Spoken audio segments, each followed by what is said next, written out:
阁有侪岁人赛车来发生车祸。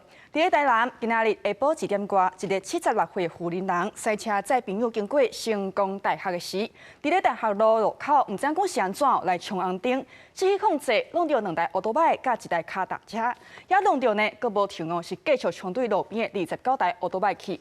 也这件事故是造成1个人死亡，2个人受伤。监视器真清楚翕到这台驶往路口的nguyên色轿车，头前是红灯，却是完全无减速。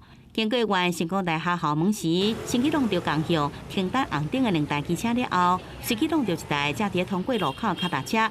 74岁这4单的骑脚踏车的人，轰弄飞去，当场失去生命迹象。送医急救了后，也是不幸死亡。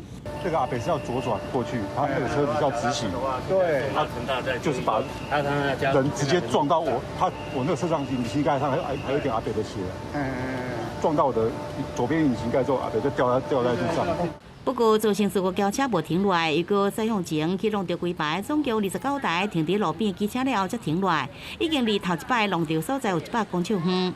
意外发生伫七八下晡1点45分，当时大学路甲成功路口，记录人这边是青灯。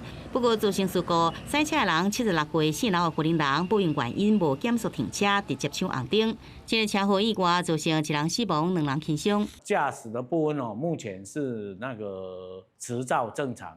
那身体状况的部分目前调查中。目前初步的状况应该是操作不当。我的身体状况还算对稳定，但是说刹车没办法做动。造成事故妇人人对厝内人讲，当时有看到红灯，不过打灯却是无反应。因来警方对伊进行酒测，并无饮酒赛车，伊的驾照有效期限到116年7月1日。造成事故原因甲相关的责任归属，也等待警方进一步来调查。记者综合报道。